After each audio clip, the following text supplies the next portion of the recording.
We're gonna go ahead and start finding your seats. Thanks for coming to the last Dollars and Donuts of the semester. If you came to 3 of the 4 and you signed in for them, there'll be a Sacred Grounds coffee card coming your way. So thanks for your attendance. Seniors, there still is time for the senior class gift. So you can do that. If you give the $20.19, it becomes $100 right for student scholarships. So talk to basically any of the adults in the room or anyone on Student Alumni Council.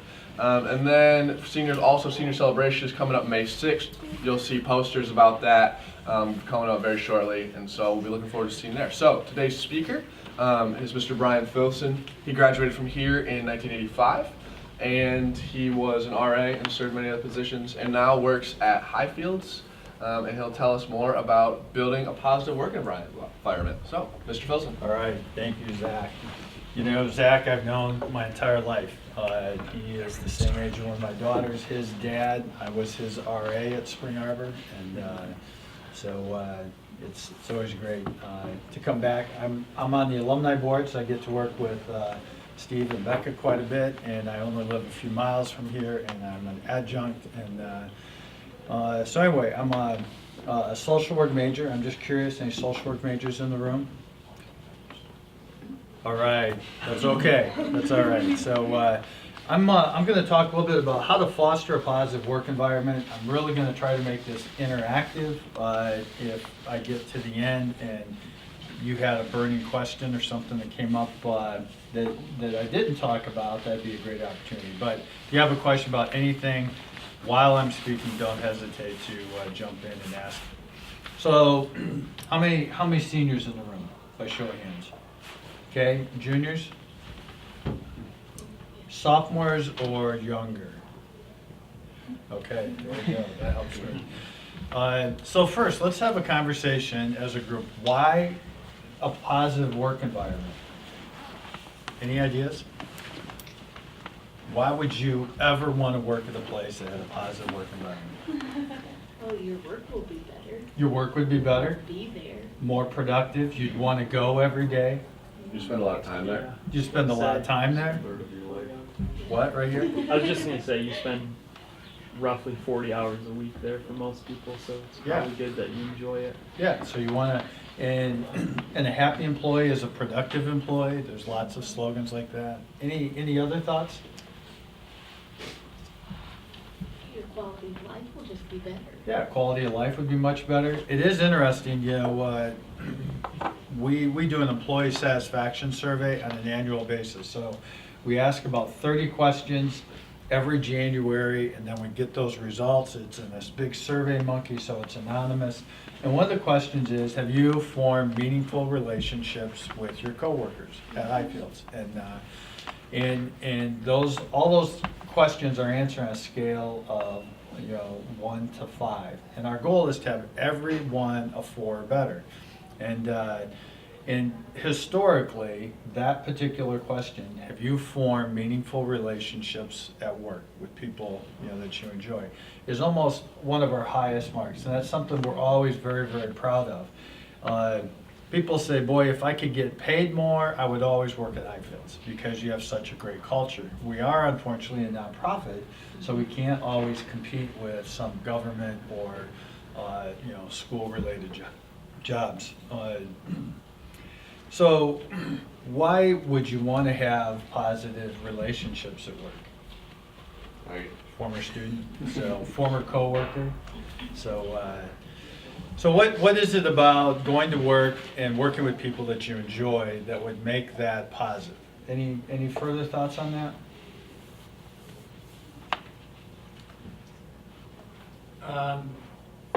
Better collaboration. Yeah, so better collaboration, and it's gonna be cost effective, and your outcomes are going to be better. So in our world, we have social workers and counselors that match up with families, and if you have high turnover, and then in the midst of working with a child or a family, that staff leaves, and you now get another staff that has to work with them. We know that if you have the same staff working with the same kid the entire time that kid's caseload, outcomes are 85% or higher. When you have a turnover and you get a new staff, every time there's a turnover, outcomes drop by about 20%. And so, so for us, retaining employees is really critical. And we found out that having a positive work environment and fostering a positive culture ultimately creates better outcomes. So I put some things together. Let's take a look about this. Be positive, optimistic, create an environment where people want to work. Be strength-based. So I always talk about this. Focus on the good things. Have you ever worked with someone who is, always focused on the negative? Their cup is half empty, half full. Have you ever worked with people like that every day, you don't even want to be around them? So I always say surround yourself with positive people. And it is interesting, when we hire people, we want people that are strength-based, they're going to be positive, they're going to be optimistic. We don't want to hire people that are going to be doomsayers, they're going to bring negativity to the work. And that's the same thing. As a student, as a parent, as a mentor, I always tell people, surround yourself with positive, optimistic people. And so that's really, really important. Demonstrate confidence in yourself and in your team. So it is interesting because as the CEO, as the exec, I also know that I set the tone often. And the reality is that, as a leader, even when I'm having a bad day, I have to be careful about that. Something may get me down, so how do you balance being positive and optimistic when things aren't always necessarily positive and optimistic, But you got to be willing to live with that and be realistic. Give credit where credit is due. So it is interesting, and maybe you haven't, but maybe you worked with a coworker, maybe you've done a group presentation, and your group member took all the credit and didn't share the credit, or you had a boss who always took the credit and didn't give credit where credit is due. I have found, and one of my first bosses I worked with, I was working at the local juvenile detention here in town. That boss, the team would do all the work, and then that boss would stand in front of the judge or a group of people and basically would say, I did this. Thank you very much. And how did you think we felt as team members when we saw him publicly say that and not acknowledge the rest of us? How do you think I felt, or how do you think maybe you would feel?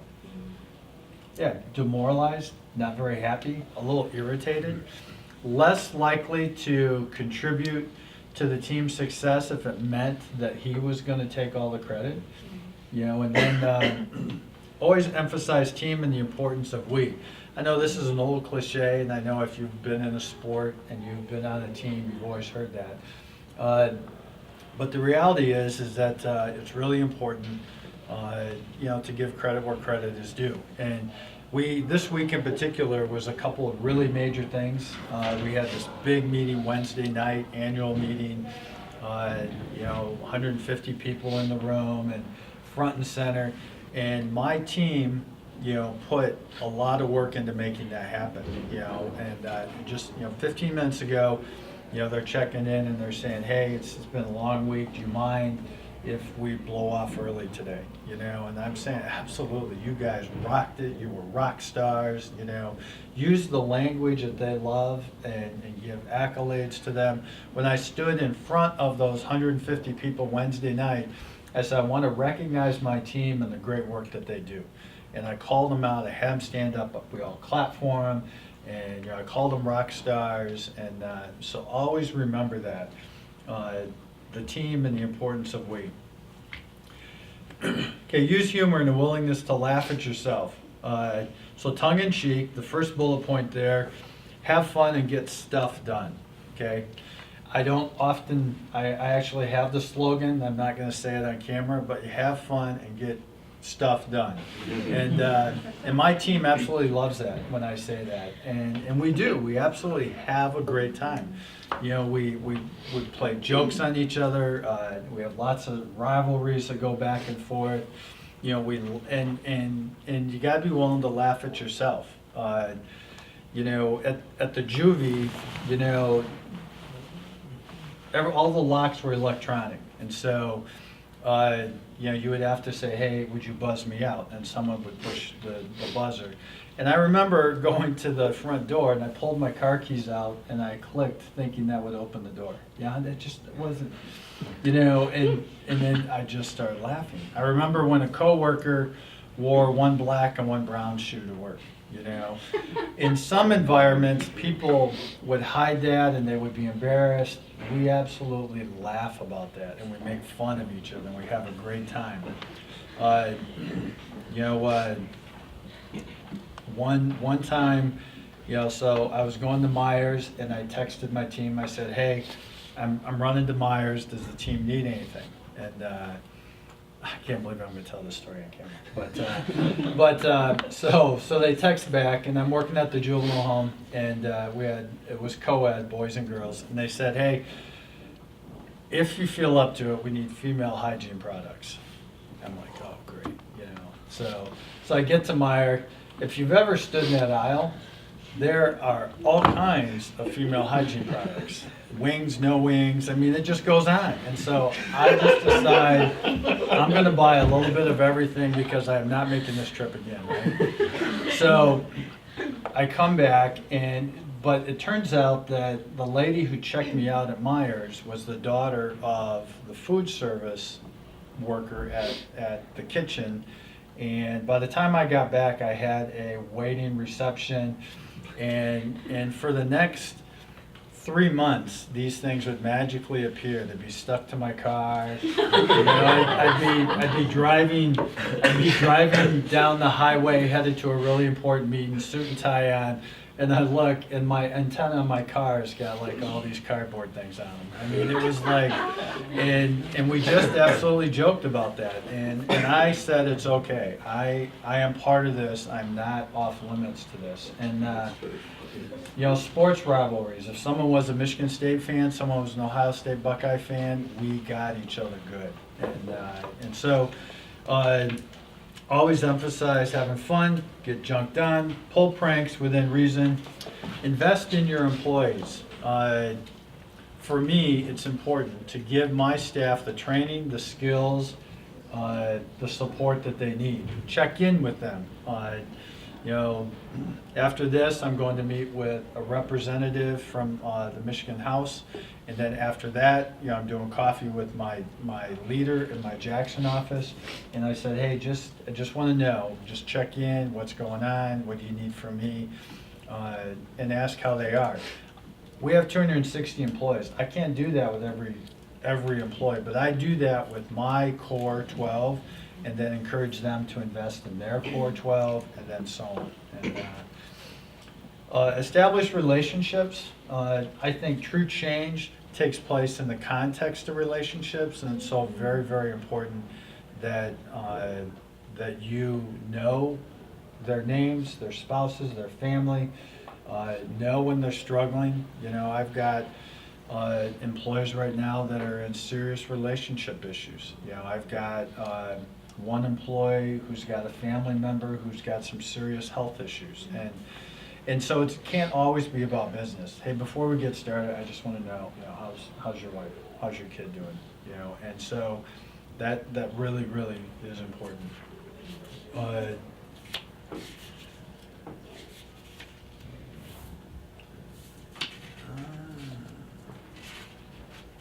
No, I thought I had a backside, but evidently I didn't. The last thing I wanted to talk about, and we're going to jump into Q&A, how do you contribute to a positive culture when things aren't so positive? This has been a tough year at Highfields. We didn't have to do any layoffs, but we had to do some budget cuts, and those are really tough times. You got to pinch some pennies, you got to make things happen. So, kind of a general rule for me, I always try to deliver bad news in person. I always try to give an email early in the week and then create opportunities to have meetings where you can talk about it and be very, very transparent. Try to avoid bad news on a Friday afternoon so that people get the info when they're sitting at home at their computer and then have nobody to talk about. And I'm willing to be transparent. I laugh, I cry, and occasionally get angry with my team, and I hold no grudges. So, all right, Q&A. Yeah, so go ahead and grab more coffee, more donuts. Make sure we get all those donuts eaten. And if you have any questions about positive work environment, fire them away. All right.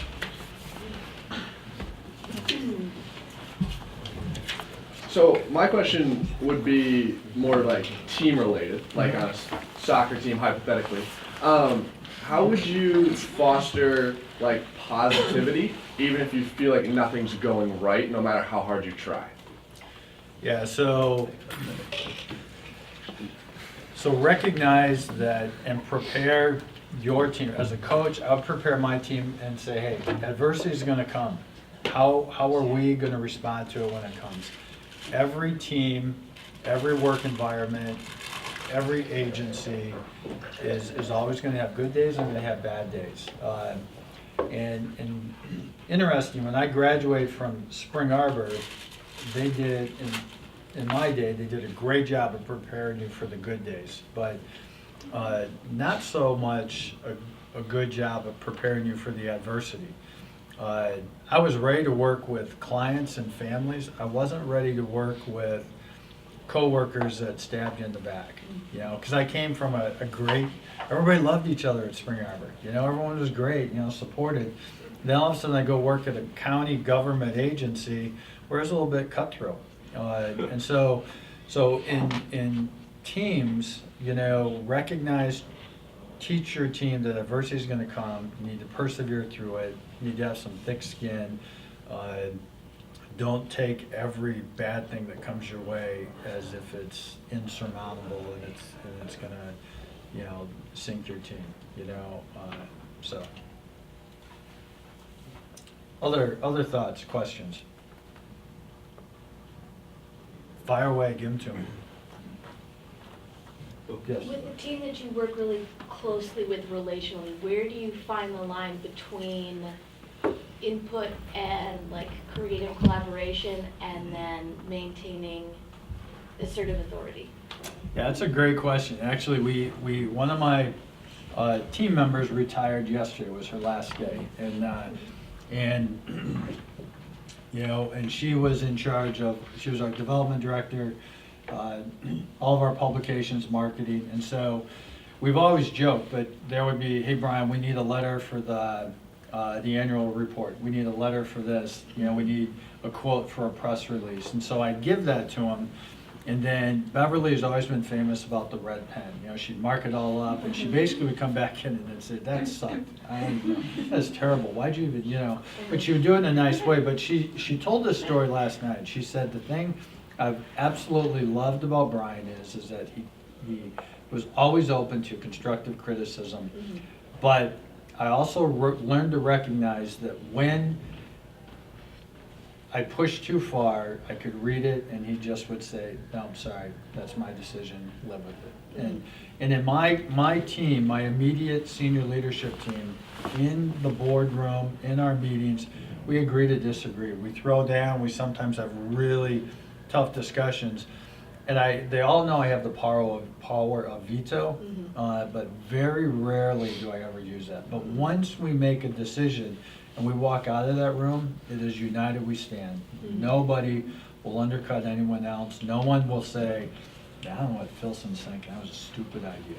And if they all say we need to do A, and I really felt B, and if I vote A, we're going to go with that. I'm going to support that, and I'm never going to say, "I told you so." You know, so I don't know. Does that answer it? Others.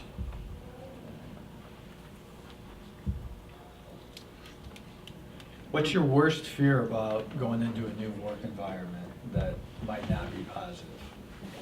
Inconsistency. Inconsistency. In expectations. Yeah. You know, there's a leadership model. It's called the Leadership Challenge model. You know, Steve, you may know. But one of them is the concept that everybody can be a leader. You don't, you know, leadership. Sometimes people think leadership is simply by position. Because I'm the CEO, I'm the leader. But I recognize that everyone, no matter what job they have, has the ability to bring leadership to the agency, and recognizing that and fostering the teamwork. And part of that is your willingness to stand up and challenge the process.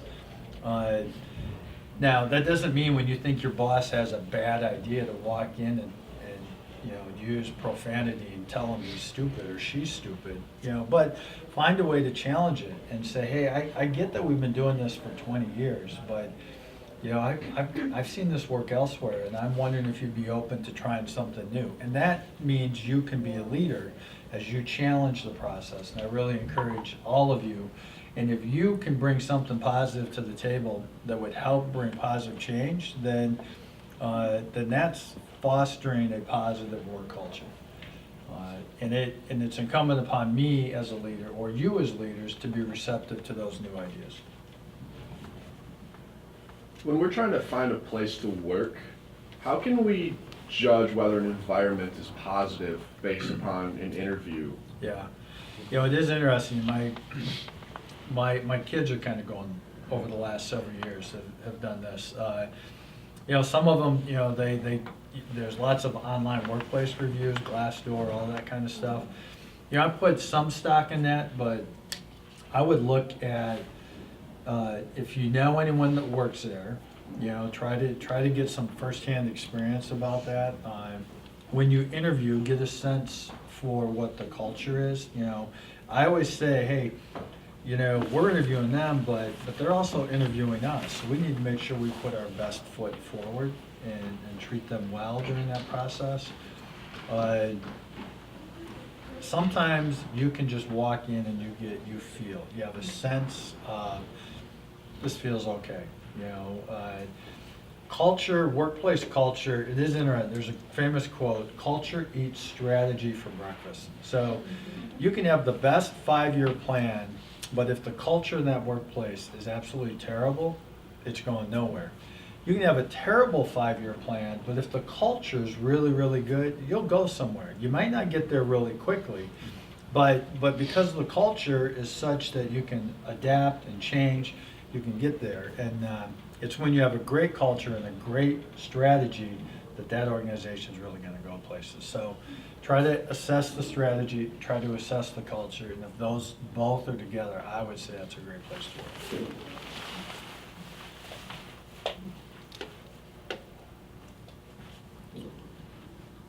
Are you hiring at Highfields?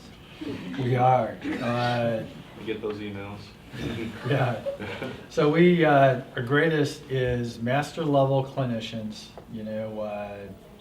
We do have an undergrad, non-licensed position in Lansing right now for the social worker, psychologist, human services. Have a communications marketing job right now. Actually, we're just scheduled some interviews. I think we've gotten 50 applications for that. Yeah. If you want to work with juvenile males, we got 4 jobs open. Good times. Good times. That's where I cut my teeth. So it's all good. You're definitely, you want to, thicken your skin. You learn it to thicken it there. I saw Michael Andersman there yesterday. So yeah.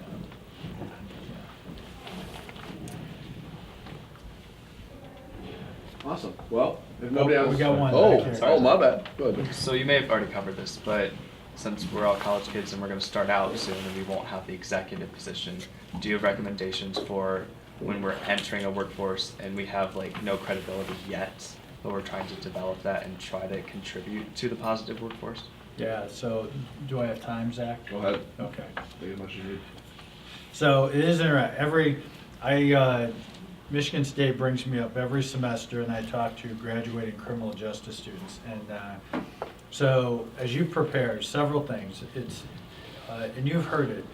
Most great jobs are gotten not based on an application. It's based on somebody you knew, or a relationship, or somebody that you knew that knew somebody. So networking is really, really important. I get that. I'm a big LinkedIn guy. I know that as a junior or senior, it's not gonna get you there, but if you've not got a LinkedIn profile, I encourage you to create one. Invite me, I'll be your friend, I'll be your first one, whatever, so, but beyond that, your social media footprint, really, you need to be careful about, like this communication marketing, we're gonna check their footprint. They're in charge of our, our Twitter account, our Instagram, all our Facebook, everything, and we're gonna check the quality and their footprint. 4 years ago, when we hired our communications marketing staff, the first candidate on our list, we didn't hire based on what there was in their footprint. And, so be very cautious about that. Make sure that if you're an underclassman, build your resume. I get that y'all need to work summer jobs, but work a summer job that's gonna fit your career path. You may make the best money by going home and working in, the tool and die shop. But if you're gonna, wanna get something that's in your major, then try to find something that's gonna help build your resume. And then, and from the get-go, shake hands, meet people, form relationships. Be prepared, that people in the workplace aren't necessarily going to be fully trustworthy or upfront. When I first started at the juvenile home, every other Thursday, people get their paycheck, and people used to go out. And I still remember there's this place downtown. There was Sandy's Pub. Everybody would go to Sandy's Pub, their cash their check, and and I wasn't drinking beer. I was having pop and fries, and thinking I was hanging out with everyone. Well, the reality is that there's a fine line between that, because there were, just the activities and the conversations that start to take place, after 11 o'clock at a place called Sandy's Pub, and so, and then the gossip starts, and then the drama starts. Every workplace has a fair amount of drama. I have zero tolerance for drama, passive aggressive, I didn't intentionally fill the copy machine because I know it's gonna hack so-and-so off, because I know that they were coming to run paychecks after me. Or, I intentionally, didn't put water back in the Keurig so it would be empty because I know Judy comes and gets coffee at 10 o'clock and I wanted to get Judy. Those things happen in the workplace. Do not contribute to drama in the workplace. And if you do, then come here, I'll slap you. So. All right, I'm going to hang out. I have business cards if you want a business card. And I'd love to have further conversations. Thanks so much. Thank you, Mr. Weidman. Thank you, Mr. Philson.